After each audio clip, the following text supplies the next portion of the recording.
तो बहुत सारी हाई क्वालिटी की प्रो जो है वो कंप्यूटेशनल पावर, चाहे वो आपके कंप्यूटर्स हो, आपके सर्वर्स हो, आपकी इलेक्ट्रिसिटी की कॉस्ट हो, इतना और millions and billions of dollars की इन्वेस्टमेंट लगती है। आज तक सिर्फ कुछ ही कंपनीज हैं जिन्होंने एलएलएम्स बनाए। जैसे एक तो सबसे पहले ओपन एआई। अच्छा, ओपन एआई क्या है? ओपन एआई उस कंपनी का नाम है जिसने चैट जीपीटी को बनाया। ठीक है, ओपन एआई क्या है? जैसे एप्पल एक कंपनी है और उसका एक प्रोडक्ट है ना आईफोन, तो इसी तरह जैसे टोयोटा एक कंपनी है, उसका एक प्रोडक्ट है करोला यारिस फॉर्च्यूनर, तो इसी तरह ओपन एआई एक कंपनी है, उसका एक प्रोडक्ट है चैट जीपीटी, जिसको हम बड़े एक्सटेंसिवली यूज करते हैं। कुछ ही कंपनीज ऐसी हैं जिन्होंने अपना लार्ज लैंग्वेज मॉडल बनाया, जैसे डीप सीक आपने सुना, ठीक है, वो चाइना की एक कंपनी है, नाम मेरे ध्यान में नहीं है। फिर आपने गूगल का नाम सुना जिसका जेमिनाई है। आपने एलन मस्क, ट्विटर का नाम एलन मस्क जो स्पेस एक्स टेस्ला का ओनर है, उसने अभी ग्रॉक जो है वो रिलीज किया कुछ महीनों पहले। इसी तरह डीप सीक आपने देखा, चाइना की एक कंपनी है जिन्होंने जो है वो अपना एक एलएलएम रिलीज किया, प्रोडक्ट रिलीज करा। माइक्रोसॉफ्ट, मेटा, लामा, इस तरह और भी कुछ ही ऐसी कंपनीज हैं जो हमारे फिंगर टिप्स पे ही हैं, जिन्होंने इस वक्त लार्ज लैंग्वेज मॉडल बनाया हुआ है और चल रहा है। अब हम भी बनाएंगे सर। ठीक है, लार्ज लैंग्वेज मॉडल्स को ट्रेन करना आसान काम नहीं है, एक बहुत मुश्किल काम है और कुछ ही लोगों ने इसको ट्रेन किया। अच्छा, अब हम क्या करते हैं, एलएलएम जो है हमारा ब्रेन। अब आप बात करते हैं एलएलएम से। किससे बात करते हैं? एलएलएम से, यानी दिमाग से। भाई मैं आपसे पूछूं 2+2, आप जो भी जवाब देंगे। मैं पूछूं आपसे भाई पाइथन में टपल्स क्या होता है, सेट क्या होता है, तो आप अपने दिमाग से जवाब देंगे। अब एक चीज इसमें ऐसी है जो आप कह रहे हैं ना कि डीप लर्निंग आती है। क्या आती है? Deep learning. डीप लर्निंग सिर्फ एक लाइन में ये सुन ले, ज्यादा डिटेल्स नहीं जाने कि डीप लर्निंग वो चीज है जो इंसानों की तरह सोचने पे उसको मजबूर करती है, सलाहियतें। ठीक है, एलएलएम क्या है? एक तो दिमाग है, और दिमाग से सोचने की सलाहियत किसके थ्रू दी गई है? डीप लर्निंग के थ्रू। किसके थ्रू? डीप लर्निंग के थ्रू। और डीप लर्निंग की एक टाइप होती है ट्रांसफॉर्मर। क्या टाइप होती है? ट्रांसफॉर्मर। ये सारी चीजें पता होना जरूरी है। आगे आप जब कोड कर रहे होंगे, कोई भी मसला आएगा या कोई भी आपको जो रिजल्ट अचीव होगा, तो आपको पता होना चाहिए कि इंटरनल वर्किंग क्या है। ठीक है, एलएलएम, ठीक है, एक चीज होती है डीप लर्निंग। डीप लर्निंग क्या होता है? डीप लर्निंग एक वो चीज है जो आसान लफ्जों में इंसानों की तरह सोचने की सलाहियत प्रोवाइड करता है। और डीप लर्निंग की एक टाइप होती है, क्या होती है? ट्रांसफॉर्मर। क्या होती है? ट्रांसफॉर्मर्स। ट्रांसफॉर्मर्स डीप लर्निंग की एक टाइप है। ठीक है, अब आप अपनी जो बात करते हैं वो जाती है ट्रांसफॉर्मर्स के पास और फिर एलएलएम के पास। हम डायरेक्ट इसको रखेंगे, बस ये आपको बताने के लिए था कि आगे ये आप कभी भी जब एआई की बात कर रहे होंगे या किसी की बात सुन रहे होंगे, तो आपको ये चीजें पता होना जरूरी है। जनरेटिव एआई जो मेन कंपोनेंट है वो एलएलएम है। क्या है? एलएलएम। एलएलएम बात करेगा किससे? एलएलएम कैसे होगा? किस तरह उसके पास सलाहियत है? डीप लर्निंग के थ्रू। डीप लर्निंग की एक टाइप है ट्रांसफॉर्मर। ठीक है, अब ट्रांसफॉर्मर में आप, मैंने क्या कहा, आप इसको मैसेज भेजते हैं, आपको वो जवाब देते। तो आज तक जब भी आप चैट जीपीटी को अपना कोड दे देते या उससे अपना ईमेल लिखवा देते या उसको अपना एक कोई पैराग्राफ समराइज करने को बोलते थे, तो एज अ यूजर आपको क्या लगता था? आप जो है वो एंटर प्रेस करते हैं और जवाब आ जाता। अब आप जब भी चैट जीपीटी से बात करेंगे, आप ये चीज भी नोट करेंगे कि जैसे ही आपने जो है वो अपनी क्वेरी भेजी, तो वो क्वेरी कहां पे गई होगी? ट्रांसफॉर्मर्स के पास और एलएलएम के पास। अगर हम आसान लफ्जों में बोले तो आपकी जो क्वेरी गई वो किसके पास गई? एलएलएम के पास। किसके पास गई? एलएलएम के पास। अब वो अपने दिमाग से आपकी बात को एनालाइज करेगा और फिर आपको जवाब देगा। अब वो जवाब देने के लिए भी कुछ एक दो अल्फाज है, एक होता है एनकोडर और दूसरी एक चीज होती है डिकोडर। एनकोडर का मतलब ये है कि आपने जब उसको सवाल पूछा, कोई भी अपनी क्वेरी भेजी, तो उसने क्या किया, उसको एनकोड किया। क्या किया? एनकोड किया। एनकोडर का मतलब एनकोड किया, यानी वो आपकी बात को समझ रहा है। वो क्या कर रहा है? समझ रहा है। आप चैट जीपीटी गए, आपने लिखा हेलो, आप चैट जीपीटी के ऊपर गए, अभी चैट जीपीटी में सिर्फ ऐसे नाम ले रहा हूँ, ये जेमिनाई भी हो सकते हैं, ये ग्रॉक भी हो सकते हैं, डीपसीक भी हो सकता है, ठीक है। मैं चैट जीपीटी सिर्फ एक नाम ले, या आप अपने किसी भी एआई असिस्टेंट के पास गए, चले मैं यूं कह लेता हूँ तो उसमें सवाल होंगे। आप अपने किसी भी एआई असिस्टेंट के पास गए, आपने जैसे ही अपनी क्वेरी लिखी, वो एलएलएम के पास जाएगी। अब वो इस तरह जाएगी कि वो बीच में एक एनकोडर और डिकोडर होगा। क्या होगा? एनकोडर और डिकोडर। एनकोडर का मतलब होता है आपकी बात को समझना, ठीक है। अंडरस्टैंड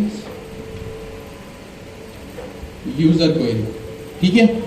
एनकोडर का मतलब क्या होता है? अंडरस्टैंड यूजर, जो यूजर की क्वेरी को समझे। और डिकोडर का मतलब क्या होता है? आंसर देना उसको, code replying to user query. जो यूजर की क्वेरी को समझे। भाई सबसे पहले तो मैं आपको जो भी कहूंगा, आपसे जो भी सवाल करूंगा कि भाई पाइथन में ये चीज क्या होती है, पाइथन में फंक्शन क्या होता है, तो सबसे पहले तो आप मेरी बात को सुनेंगे कि पाइथन में फंक्शन क्या होते हैं। मेरे सवाल को आप सबसे पहले सुनेंगे। तो वो जो सुनना है ना भाई, वो एनकोड करना है। क्या है? एनकोड करना है कि आपने मेरी सबसे पहली बात को सुना, ये आपने की एनकोडिंग। क्या की? एनकोडिंग। फिर उसके बाद जब आप मुझे जवाब देंगे ना कि भाई फंक्शंस ये होते हैं, तो वो क्या होगा? डिकोडिंग होगा। वो क्या होगा? डिकोडिंग। सिंपल। तो आप जब एलएलएम से बात करते हैं, तो एलएलएम जो है वो एक डीप लर्निंग के थ्रू या डीप लर्निंग के मैकेनिज्म को यूज करके जो है वो आपको जवाब देता है। उसमें होता है ट्रांसफॉर्मर, और ट्रांसफॉर्मर में होते हैं एनकोडर और डिकोडर। सिंपल। एनकोडर, डिकोडर और ये चार चीजें क्या है जो हम डिस्कस की, जल्दी से अपने बराबर वाले से डिस्कस। कोडिंग और डिकोडिंग। एनकोडिंग का मतलब सवाल भेजना और सवाल को सुनना। सबसे पहले आप मुझसे या मैं आपसे कोई भी बात करेंगे, हम दोनों को एक दूसरे की बात सुननी पड़ेगी। विदाउट लिसनिंग तो हम एक दूसरे को रिप्लाई नहीं कर सकते ना। तो सबसे पहले हमें क्या करना पड़ेगा? एक दूसरे की बात सुननी पड़ेगी। ये जो बात सुनने का और एनालाइज करने का प्रोसेस है, ये एनकोडिंग कहलाता है। क्या कहलाता है? एनकोडिंग। अब जाहिर सी बात है, सवाल पूछा तो जवाब भी आना है, ठीक है। तो अब जो जवाब देने का प्रोसेस है, ये कहलाता है डिकोडिंग। क्या कहलाता है? डिकोडिंग। या लिखा भी अंडरस्टैंड यूजर क्वेरी, कि भाई आपने मुझे इमेज जनरेट करने का कहा, तो सबसे पहले मैं उसको समझूंगा। ये जो सोचने समझने की सलाहियत है ना, ये ही जनरेटिव एआई है, ठीक है। फिर उसके बाद समझ लिया, एनकोडिंग हो गई। उसके बाद अब जवाब देने की बारी आई, तो वो चीज क्या कहलाएगी? डिकोडिंग कहलाएगी। क्या कहलाएगी? डिकोड। भाई यहाँ एनकोड, एनकोड का मतलब क्या है कि भाई मेरी किसी बात को कोड करो। आपने सुना होगा ना इनक्रिप्ट डिक्रिप्ट। इनक्रिप्ट का मतलब, या व्हाट्सएप पे आपने देखा होगा इनक्रिप्टेड मैसेजेस, तो उस इनक्रिप्टेड का मतलब क्या है? चीज को छुपाना। तो यहाँ इन कोड में वो क्या करेगा? एनालाइज करेगा। डिकोड का मतलब क्या है? किसी भी चीज को जो है वो उसका रिप्लाई करना, जवाब देना इस कॉन्टेक्स्ट में। तो एनकोडिंग का मतलब चीज को सुनना और समझना, डिकोड का मतलब उस चीज का जवाब देना, ठीक है। 3:16 हो रहे, 10 मिनट का ब्रेक करें, फिर हम सेकंड फेज में जो है वो कोडिंग करेंगे, हेलो वर्ल्ड करेंगे अपने एजेंट्स का। हम अपनी पहली चीज का जो है वो हेलो वर्ल्ड करेंगे। अभी हमने इतनी थ्योरी देखी, आर्टिफिशियल इंटेलिजेंस से लेके एलएलएम तक। अब हम क्या करेंगे? हर चीज अभी हम अपना प्रैक्टिकल इम्प्लीमेंटेशन भी करेंगे। एजेंट्स का हम जो है वो यहाँ पे हेलो वर्ल्ड करेंगे।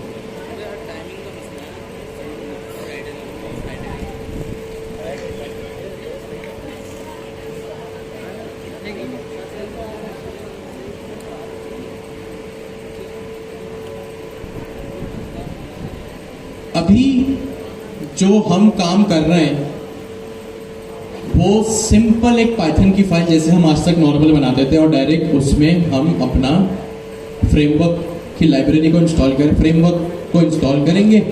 और फिर दूसरी चीज़ हम डायरेक्ट अपना एजेंट बनाएंगे और उसको रन करके उसमें से आउटपुट निकालेंगे। लेकिन नेक्स्ट क्लास में हम डायरेक्ट काम नहीं करेंगे। नेक्स्ट क्लास में हम जो काम करेंगे वो एक वर्चुअल एनवायरनमेंट के थ्रू करेंगे। किस चीज़ के थ्रू करेंगे? वर्चुअल एनवायरनमेंट के थ्रू। अब ये वर्चुअल एनवायरनमेंट क्या होता है, कैसे होता है, वो जब हम काम करेंगे उस पर तो देख लेंगे। अच्छा जी, इसके फिर क्या फायदे हैं, इससे क्या बेनिफिट है, वो हम जब डायरेक्ट कर सकते हैं तो वर्चुअल एनवायरनमेंट वो हम जो भी डिटेल्स है नेक्स्ट क्लास में देखेंगे। सबसे पहली चीज, जिस तरह Q1 से हमारे पास ऑफिशियल रेपोजिटरीज है जिसको हम फॉलो करते हैं, जैसे पहले टाइपस्क्रिप्ट की थी, फिर नेक्स्ट.जेएस की आई, फिर मॉडर्न एआई पाइथन की है। इसी तरह हमारे पास एक और इस क्वार्टर के लिए हमारी एक ऑफिशियल रेपोजिटरी है जो आप गूगल पे आके लिखेंगे लर्न एजेंटिक एआई। क्या लिखेंगे आप? Learn agentic AI. और जो ये वाली जो रेपोजिटरी है learn agentic AI using डेपर agentic cloud accent, और ये डाटा का आर्किटेक्चर है, ये जो है वो हमारी ऑफिशियल रेपोजिटरी है जिसके ऑफ कोर्स करता करता सारे मास्टरमाइंड सर ये आए हमारे। सबसे पहले आप आए और इस रेपोजिटरी को स्टार्ट करेंगे, ठीक है, ताकि ये रेपोजिटरी और हायर रैंक हो सके। इसमें आप कमेंट्स देखें कितने, ऑलरेडी इसमें और काम काफ़ी बाकी है।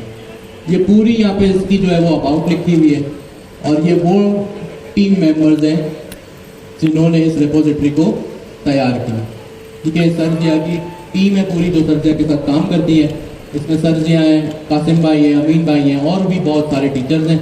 ये हमारे जुनेद भाई है माशाल्लाह से, ये भी बड़े टैलेंटेड है, लाहौर में होते हैं, ठीक है। ये पूरी सरजिया की टीम है, और ये पूरी वो रेपोजिटरी है जिसको हम जो है वो फॉलो करेंगे। ये रेपोजिटरी के सिर्फ फोल्डर्स हैं, ये रेपोजिटरी नहीं, एक घना जंगल है। एक दफ़ा आप अगर इसमें आ गए तो फिर इससे एग्जिट लेने का कोई रास्ता नहीं।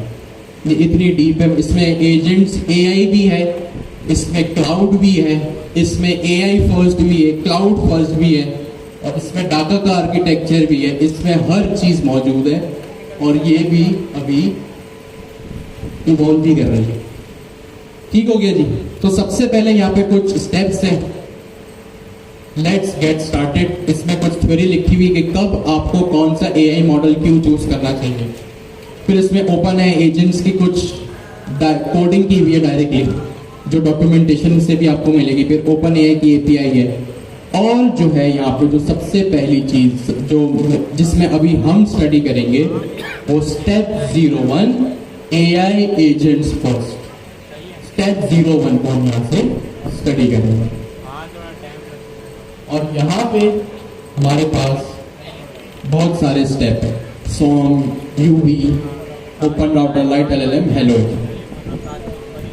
ठीक हो गया। ये हमारी क्या है, सर जिया की तरफ से दी गई ऑफिशियल रेपोजिटरी लर्न एजेंटिक है।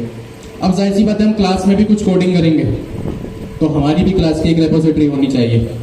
तो वो मैंने ऑलरेडी यहाँ पे बना दी है, और यहाँ पे सारे लिंक्स जो है वो मैंने अवेलेबल कर दिए ऑफिशियल। आप लोगों की काफ़ी शिकायत होती है कि ये लिंक नहीं मिल रहा, हम वहाँ फंस गए। तो जो ऑफिशियल रेपोजिटरी का लिंक है वो ये रहा, देख रहे हैं आप, लर्न एजेंटिक एआई, ये वो है जो रेपोजिटरी मैंने आपको दी है। अभी जो मैंने आपको एजेंटिक एआई का पहला स्टेप दिखाया, एआई एजेंट फर्स्ट, जिसमें हमने यूवी को देखा, अभी उसके फोल्डर को देखा, स्वम को देखा, ओपन राउटर, लाइट एलएलएम को देखा, वो चीज़ ये है। किस तरह अभी हम ओपन जो है वो जेमिनी की एपीआई की को गेट करेंगे, उसके कुछ स्टेप्स यहाँ पे लिखे हुए हैं। ओपन एआई एजेंट्स जो हमारा फ्रेमवर्क है वो सारे लिंक्स मैंने यहाँ पे अवेलेबल कर दिए। यूवी को आप कैसे इंस्टॉल करेंगे इस पे हम अभी सारी डिस्कशन करेंगे। तो ये जो हमारी क्लास की ऑफिशियल रेपोजिटरी है, इसको मैंने कॉपी करके अभी आप लोगों के ही सामने जो है वो डिस्कॉर्ड के ऊपर पेस्ट कर दिया। डिस्कॉर्ड के ऊपर संडे 2 to 5 इसमें अनाउंसमेंट आई पे मैं यहाँ पे आया, और मैंने यहाँ पे इस रेपोजिटरी को आपके सामने पोस्ट कर दिया, क्लास रेपो या Q4 क्लास रेपो। ठीक है, ये हमारी क्लास की रेपोजिटरी है और जो है वो जो वहाँ पे ऑफिशियल रेपोजिटरी है उसका लिंक वहाँ पे। तो एक बार आप यहाँ पे आएंगे तो आप वहाँ पे भी पहुँच ही जाएंगे। ठीक है, अगर किसी को ये चैनल तो मिल ही जाएगा। ठीक है, संडे 2 PM के नीचे इस पे आप लोग थम्स अप दे दें। ठीक है, ताकि मुझे पता चले कि कितने लोगों ने देख लिया। अगर फॉर एनी रीज़न यहाँ पे जो है वो लोगों को मुश्किल हो रही है तो मैं यहाँ पे इस चैनल को, जो हमारा मैसेजेस का चैनल है जो आप सबके लिए भी ओपन है, यहाँ पर भी है, इसको मैं टैग कर देता, अनाउंसमेंट आई, गो टू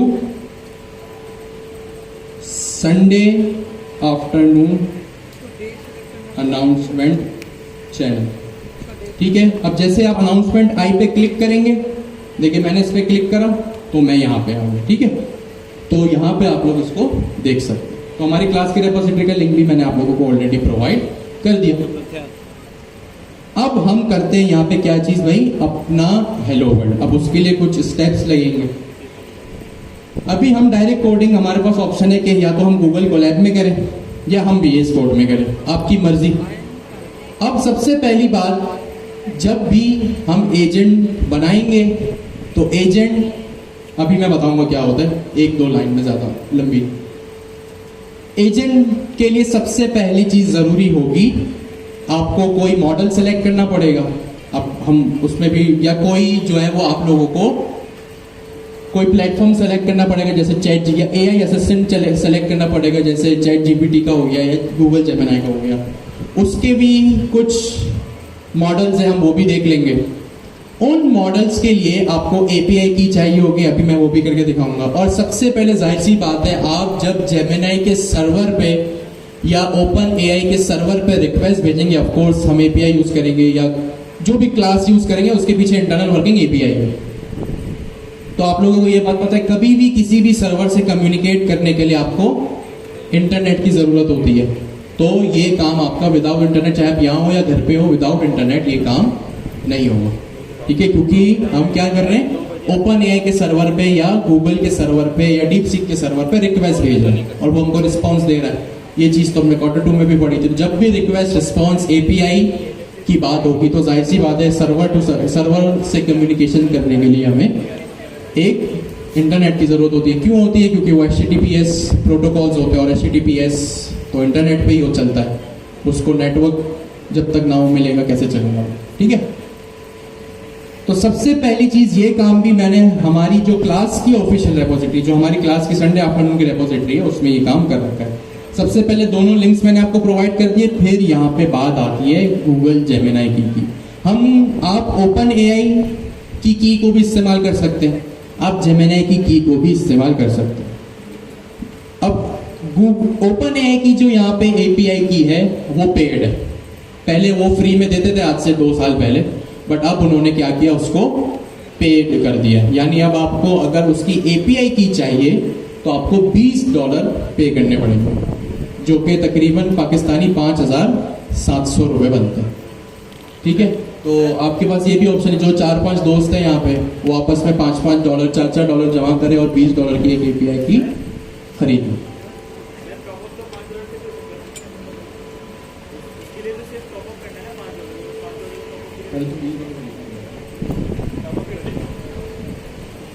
पहले तो आपको $20 पे करने पड़ेंगे आप। ठीक है,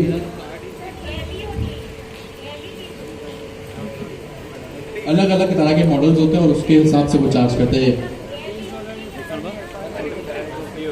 ईयरली वो पूछ रही, ईयरली होते हैं मंथली होते हैं? मंथली पैकेज होता है। अब यहाँ पे यही मॉडल वो खोल लेना, ओपन AI की प्राइसिंग मॉडल, जो API की जो उसकी चाहिए होती है ना, उस हिसाब से। वरना वो क्या करेगा, जो रिक्वेस्ट रिस्पॉन्स के टोकन के चार्ज है ना वो लगा देगा। ठीक है, अभी जो हम यूज करेंगे वो गूगल जेमिनी की यूज करेंगे क्योंकि ये फ्री है।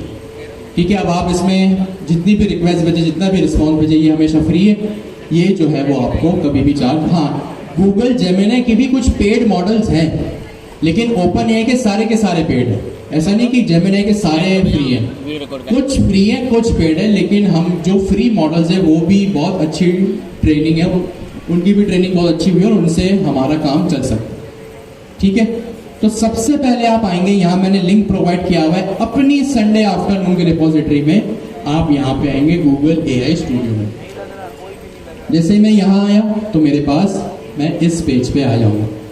ठीक है, यहाँ पे अब इस की को कैसे गेट करोगे भाई, इस पेज पे तो आ गए, यहाँ पे वो स्टेप्स भी लिखे हुए मैंने। रिट्रीव API की, click on Gemini API docs. इस पेज पे आप जब आएंगे तो आपको टॉप राइट कॉर्नर पे ये बटन दिखेगा जेमिनी API डॉक्स। वो देखिए टॉप राइट कॉर्नर पे वो बटन है, आप यहाँ पे आ जाए और आपको ये चीज मिल जाएगी। अब जैसे ही आप यहाँ पर आए तो आप इस पेज के ऊपर आ जाएंगे। इसके बाद क्या स्टेप है भाई, click on get a Gemini API की button. Get a Gemini API की, क्या कोई ऐसा बटन है यहाँ पे, ये रहा।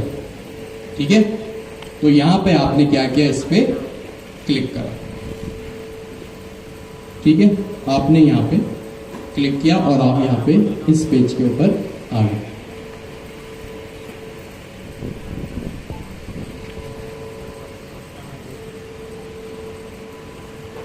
जब आप अपनी, अच्छा यहाँ पे मैं आपको लिस्ट दिखा रहा हूँ, बाद मैं इसको क्रिएट भी करके दिखाऊँ। जब आप अपनी API की क्रिएट कर लेंगे ना, अभी हो सकता है कि आपके पास, अगर आपने पहले कभी क्रिएट ना की हो तो ये चीज़, ये जो ये आपके पास टेबल आ रहा है टेबुलर फॉर्म में, ये क्या है, ये जो डाटा आ रहा है टेबुलर फॉर्म में, ये एम्प्टी है। लेकिन अब मैं क्योंकि 2-3 कीज जनरेट कर चुका हूँ तो मेरे पास यहाँ पे 2-3 लिस्ट आ रही है।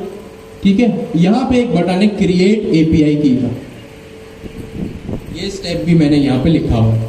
जब आप रीडायरेक्ट हो गए तो यहाँ पे आप लिखेंगे क्लिक क्रिएट API की के बटन पे, ये रहा वो बटन। ठीक है, क्रिएट API की, मैंने यहाँ पे क्लिक किया तो मेरे पास यहाँ पे एक डायलॉग बॉक्स अपीयर हो जाएगा और यहाँ से आप अपनी API की जनरेट कर सकते हैं। आप अपनी API की जनरेट करेंगे, हो जाएगी, मेरे पास ऑलरेडी जनरेट कर चुका हूं मैं। मे बी आप जब इस पर क्लिक करें ना तो वो आपको कोई प्रोजेक्ट क्रिएट करने को कहे। ठीक है, मे बी, तो आप यहाँ पे कोई भी अपने गूगल क्लाउड पे प्रोजेक्ट क्रिएट कर दीजिएगा बहुत आसानी से। आपने सिंपली जाके नाम करना, क्रिएट का बटन लगाना। अब वो आपके पास आए ना आए तो इसलिए वो स्टेप मैंने रखा नहीं है। जिसको कुछ कंफ्यूजन हो डिस्कॉर्ड पे पूछ लीजिएगा। मेरे पास यहाँ पे ऑलरेडी एक API की है तो यहाँ पे जनरेट कर चुका हूं मैं। तो देखिए आज की डेट आ रही, मैंने आज ही एक API की जनरेट करी और ये फ्री प्लान। ठीक हो गया जी। अब जब API की आपको मिल जाएगी तो आप जब यहाँ पे इस पे क्लिक करेंगे, ठीक है, ये API की जो लिस्ट आ रही है ना, इस पे आप क्लिक करेंगे तो यहाँ पे ये डायलॉग बॉक्स आपके पास अपीयर हो जाएगा और API की आप यहाँ से कॉपी कर लीजिएगा। तो अभी हमने क्या किया, अपने जो मैंने अपनी क्लास रेपोजिटरी में जो स्टेप लिखे, सबसे पहले हमने क्या किया, गूगल AI स्टूडियो से जेमिनी की को गेट किया। भाई जाहिर सी बात है, आप एजेंट बनाएंगे, एजेंट्स को क्या कहेंगे, एजेंट किससे बात करेगा, LLM से, और LLM अभी हम गूगल वालों का यूज कर रहे हैं।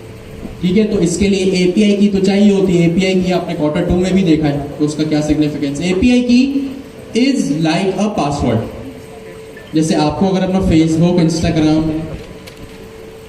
कुछ भी एक्सेस करना हो तो आप क्या करते हैं, पासवर्ड लगाते हैं। तो API की हमेशा जब भी आप जनरेट करेंगे तो यूनिक होगी, नंबर 1, और API keys are like a password for your application. अब जब भी आप अपने गूगल सर्वर, अभी यहाँ जेमिनी की बात हो रही है इसलिए मैं गूगल सर्वर बोल रहा हूँ, जब भी आप गूगल सर्वर पर रिक्वेस्ट भेजेंगे तो वो API की के थ्रू ट्रैक करेगा कि भाई इस यूजर का क्या, ये कौन यूजर है। जैसे पासवर्ड के थ्रू होता है ना, पहचाना जाता है कि ये यूजर क्या है, या ईमेल के थ्रू, इसी तरह API की क्या होता है, is like a password for your application. जब भी आप किसी सर्वर पर रिक्वेस्ट भेजते हैं जो पेड हो या ऑथोराइज्ड हो, उस पर आप क्या करते हैं, API कीज जाती हैं आपकी, और API keys are like a password. ठीक है, सारे स्टेप जो भी मैंने किए API की को जनरेट करने के लिए यहाँ पे लिखे होंगे। जनरेटिव AI के हम इस वक्त फेज में हैं और उसमें एक फेज है एजेंटिक AI। क्या फेज है, एजेंटिक AI। एजेंटिक एआई में आपके होते हैं एजेंट्स। क्या होते हैं भाई? एजेंट्स।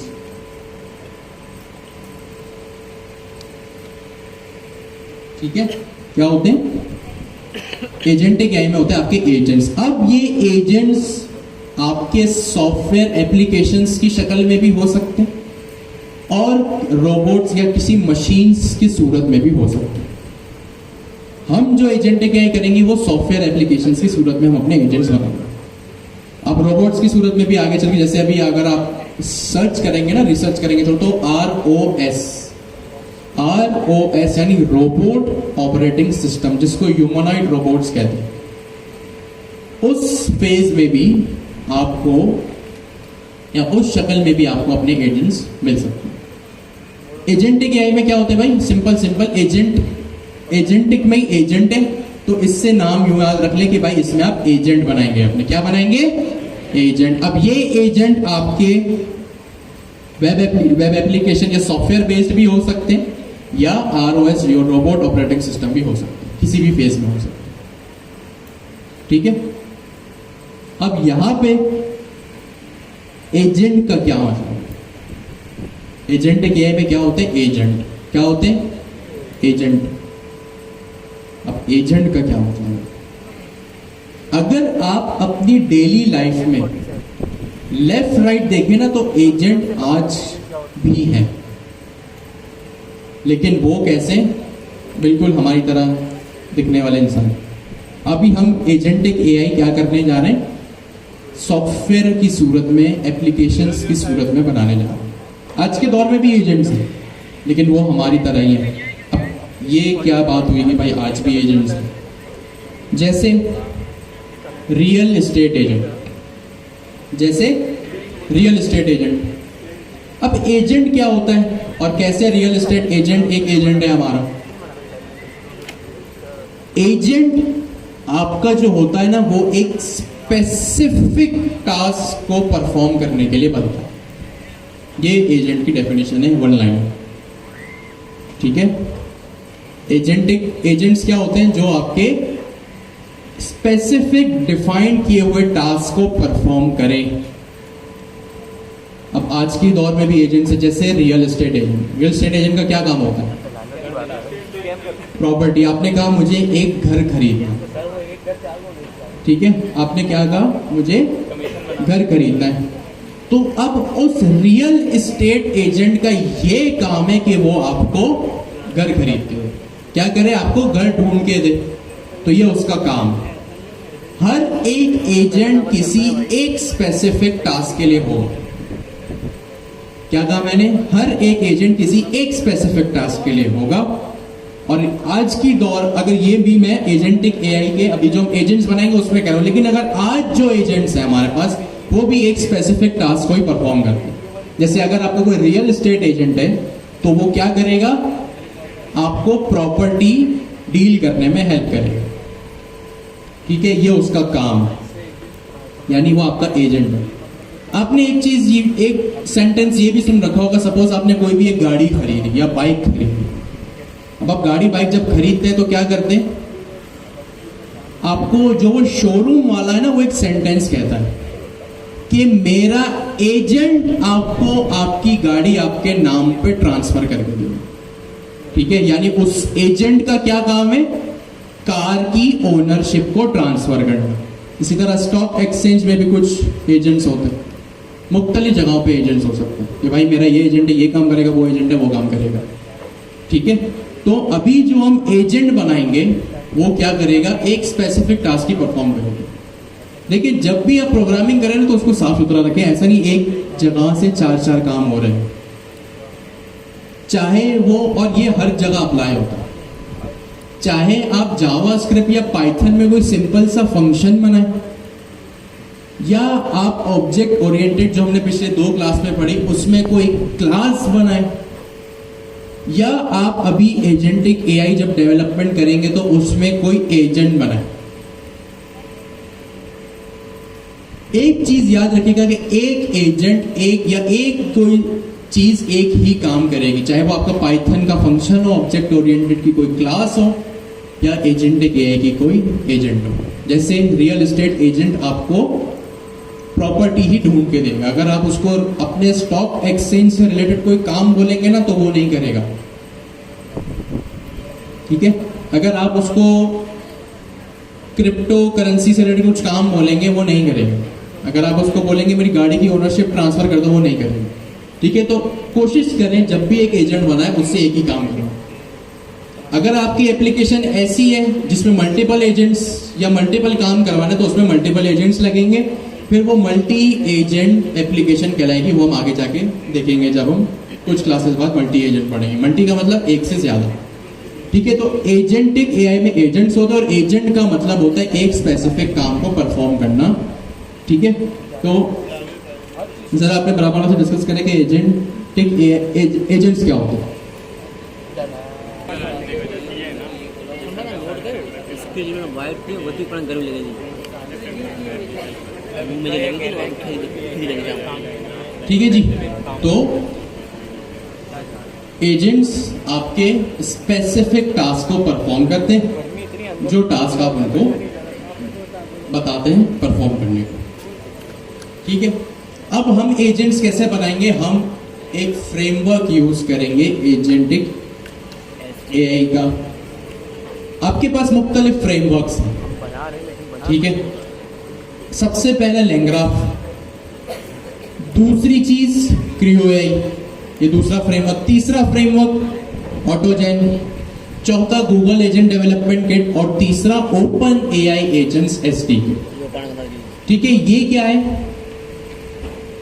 आपके एजेंटिक एआई के फ्रेमवर्क्स हैं जिसको यूज करते हुए आप अपना एजेंट डेवलप कर सकते हैं, ठीक है। हर लाइब्रेरी, हर फ्रेमवर्क अपने आप में एक खासियत रखता है। हमने जो चूज किया है सर जिया ने, टू बी मोर प्रिसाइज, जो फ्रेमवर्क चूज किया है वो क्या है, ओपन एआई एजेंट्स एसडीके, ठीक है। कौन सा फ्रेमवर्क चूज किया है, ओपन एआई एजेंट्स एसडीके यानी सॉफ्टवेयर डेवलपमेंट किट। अब ये क्यों चूज किया, इसको चूज करने के दो तीन रीजन है। सबसे पहले ये बहुत आसान काम, बहुत आसान तरीके से आपको आसान बड़े से बड़ा काम करने की सलाहियत है। इसकी जो कोडिंग है ये मोर और लेस नॉर्मल पाइथन ही है, जो आप रेगुलर पाइथन लिखते हैं ना, ये उसी पे काम करेगा। हाँ, इसके कुछ अपने फंडामेंटल जरूर है, जाहिर सी बात है, हर फ्रेमवर्क के अपने होते हैं, ठीक है। तो यहाँ पे ओपन एआई एजेंट्स। तीसरी चीज ओपन सोर्स है।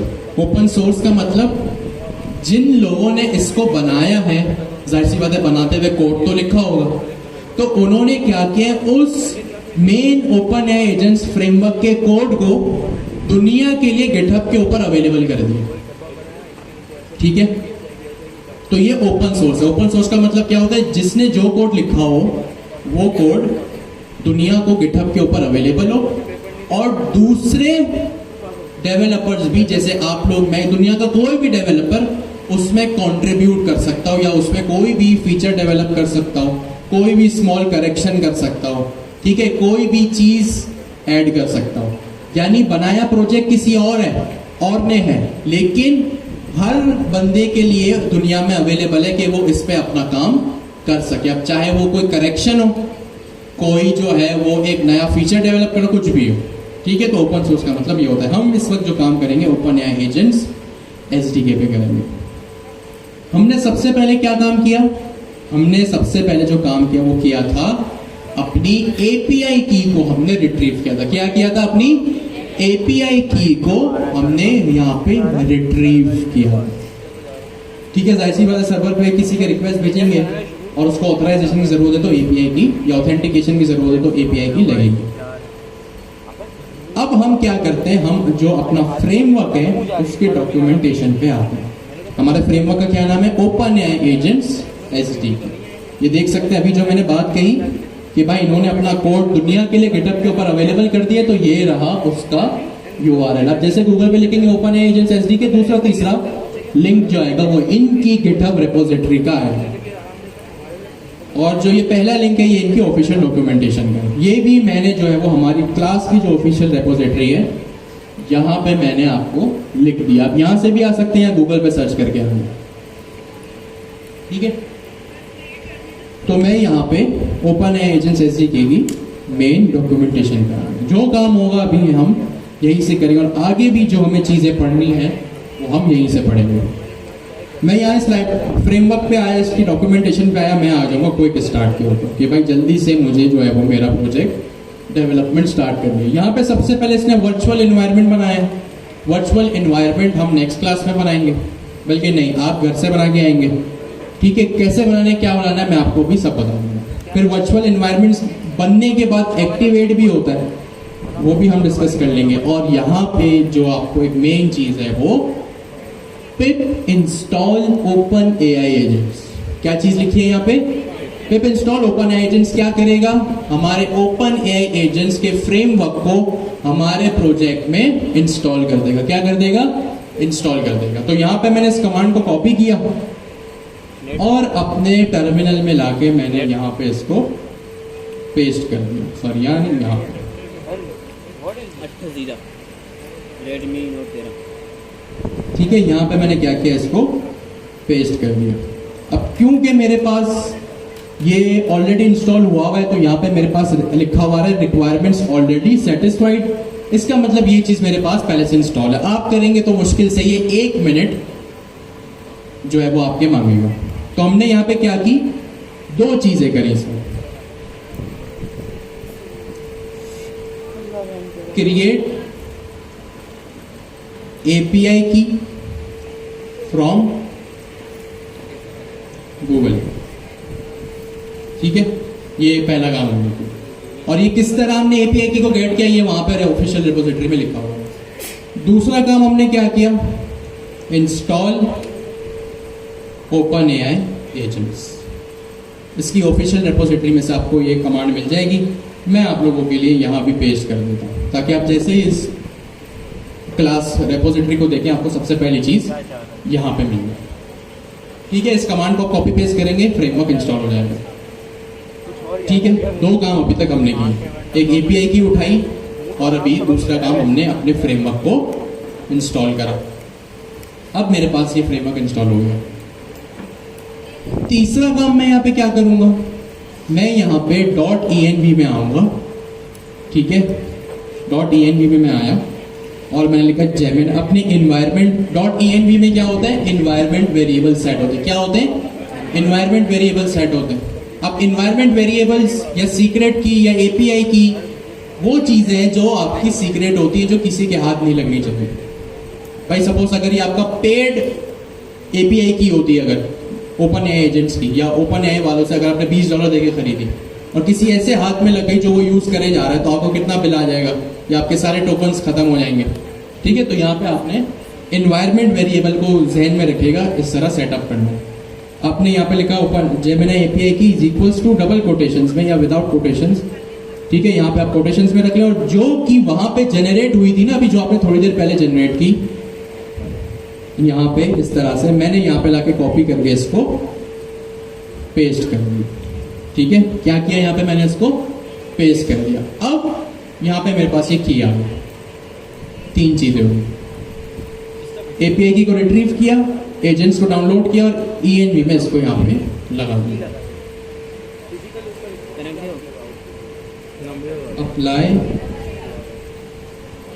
एपीआई की इन .env, ठीक है।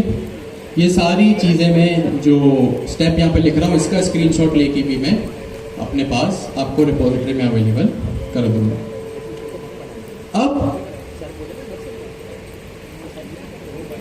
यहाँ पे मैं क्या करूँगा, सबसे पहले अपने फ्रेमवर्क से, फ्रेमवर्क मतलब जो फ्रेमवर्क अभी मैंने इंस्टॉल किया ओपन एजेंट्स एसडीके का, उसको यहाँ पे मैं अब उससे इंपोर्ट करना चीज़ों को शुरू करता हूँ।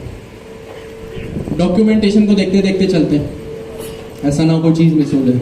यहाँ पे लिखा हुआ भी है सेट, यहाँ पे ओपन एआई की है, जाहिर सी बात है इनका प्रोडक्ट है, अपनी की को तो प्रेफरेंस देंगे। अब यहाँ पे सबसे पहली चीज लिखी है agents are defined, create your first agent. यहाँ पे कह रहे हैं अपना पहले एजेंट को क्रिएट करो, और यहाँ पे इस तरह से इसने एजेंट को इंपोर्ट किया इस लाइब्रेरी में से, जो भी हमने फ्रेमवर्क इंस्टॉल किया ओपन एजेंट्स एसडीके का, वो ये रहा। तो यहाँ पे मैं काम कर लेता हूँ, मैं यहाँ पे लिखता हूँ फ्रॉम एजेंट्स इंपोर्ट एजेंट, ठीक है। ये देखिए इंटेलिजेंस में चीजें आ रही है मेरे पास। यहाँ पे मैंने इसको लाके इंस्टॉल कर दिया। अगर बाई चांस किसी के बाद इंस्टॉलेशन के बाद अगर इंपोर्ट में मसला आ रहा है, वो कह रहा है कि भाई पाइलेंस का मसला आ रहा है कि नॉट फाउंड, तो VS कोड अपना रीस्टार्ट कर लीजिएगा, ठीक है, आपका काम हो जाएगा। अगर VS कोड में नहीं हो रहा, पूरा हफ्ता अपना ज़ाया नहीं करना, ये सेम काम आपका पाइथन कह रहा हूँ, गूगल कोलैब में भी हो सकता है। जो आपने कमांड यहाँ लिखी, वहाँ पे जाके उसके सेल में लिख दीजिएगा, ये कमांड इंस्टॉल हो जाएगी और इस तरह चीज़ें आपकी हो जाएंगी। आपके पास कोई बहाना नहीं है टाइम को ज़ाया करने का, ठीक है। मैं यहाँ पे डायरेक्ट VS कोड में कर रहा हूँ, चीज़ें मुश्किल नहीं है। बाय चांस 0.1% अगर काम नहीं होता है तो आपके पास ऑल्टरनेट मौजूद है। यहाँ पे क्या हुआ, मैंने एक एजेंट को इंपोर्ट कर लिया। अब मैं क्या करता हूँ, अपना सबसे पहले एजेंट क्रिएट करता हूँ। किस तरह क्रिएट करूँ, मैंने लिखा फॉर एग्जांपल यहाँ पे राइटर, कि भाई मैं एक एजेंट क्रिएट करने वाला हूँ जो कि चीज़ों को जनरेट कर यानी राइट कर सकता है, चाहे वो ऐसे लिखे, पोयम लिखे, पूरी नॉवेल लिखे, मेरी मर्जी में उसे कुछ भी लिखवाऊँ, ईमेल लिखवाऊँ, वो मेरी मर्जी। तो मैंने यहाँ पे एक वेरिएबल बनाया राइटर नाम का, इज इक्वल टू यहाँ पे मैंने लिखा एजेंट। अब मुझे सिंटेक्स देख के बताएं, जो मैंने एजेंट लिखा है यहाँ, ये फंक्शन है या क्लास है? क्लास है। कैसे? एग्जैक्टली फर्स्ट लेटर यहाँ पे कैपिटल है, देखते ही पता चल रहा है। मैं इस पे होवर भी करता हूँ तो यहाँ पे मेरे पास क्या लिखा आया, क्लास एजेंट। यानी जो हमने लास्ट टाइम या 2 क्लासेस है जो हम एजेंट या नॉर्मली जो लाइब्रेरी की, बुक की, लाइब्रेरियन की, मेंबर की क्लास बना रहे थे, अब हम दूसरे की भी क्लास यूज करते हैं। यहाँ पे कुछ यहाँ से भी बता रहा है कि भाई इसको ये पैरामीटर्स लगेंगे जो हमारे पास था ना, जो हम डाटा डिफाइन एट्रीब्यूट्स या क्लास पैरामीटर्स डिफाइन करते थे। तो एजेंट की एक क्लास है, इसके ये क्लास पैरामीटर्स हैं या एट्रीब्यूट्स हैं या जो भी आप कह लें, इसमें इतनी सारी फंक्शनैलिटीज इसके पास मौजूद, ठीक है। तो अभी हम यहाँ से भी देख लिया VS कोड से, हम इसके ऑफिशियल डॉक्यूमेंटेशन से भी देख लिया, ठीक है।